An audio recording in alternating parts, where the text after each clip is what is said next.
I'm going to go to the first one first, and then you might have to read the second one back to me. Sure. I just met with the Department of Transportation Development about the guy that's the area, David Young, Jr., or David North, and he is over Caddo, DeSoto, Bossier, Union. I think there's about a 7-parish area that he's over. We were asking specifically about some roads that run out of our district into other parishes. Highway 5 being one, 171 was another one. Of course, 171 runs all the way north and south. In the little town of Kickapoo, he told us from Kickapoo to Logansport, which if you go to Houston from Shreveport, that's how you go. It would cost $21 million to overlay that road. That's the overlay. That's a short-term fix. He has been allocated by the state $7 million for all the parishes that he covers. He's like, guys, it's not going to happen soon. They have no money.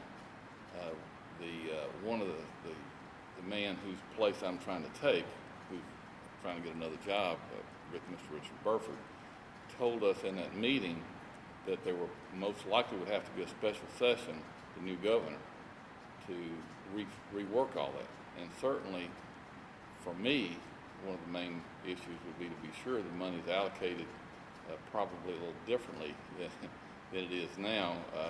We paid during Haynesville Shell, and one of the Polish members asked me about all the money that we spent from DeSoto Parish and Haynesville Shell and how much we got back.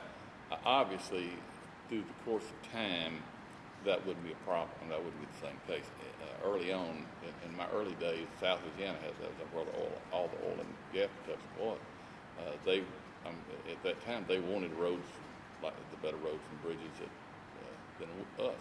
And now, of course, it changed. There has to be an equitable way, but it has to be changed the way that they set up to fund those. $7 million for the entire basically North Louisiana, or especially Northwest Louisiana, not going to work. And we just don't have any more money. He told us there's just nothing there. Mr. Burford told us that, and he is in the legislature. So he is a legislator. So I would say without a special session, there's not going to be any changes. And now your second question was?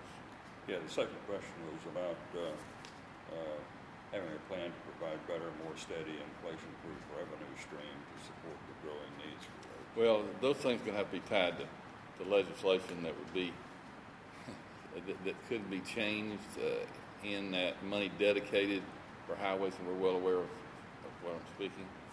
Money that's dedicated for highways that are moved to other needs, special needs, and then you have nothing to put in the highways. Certainly, one of the more important things in Louisiana, because we are a tourist state, that's where most of our income comes from, tourism. And New Orleans obviously is the biggest, but we get a lot of tourism in this area also. Where I live, Toledo Bend, that's a key place. Shreveport, you've got the casinos and that part. There are also a lot of other things like here. But you've got to be able to get back and forth. You don't want to have people not coming because the roads are bad, and that's pretty important to keep doing that.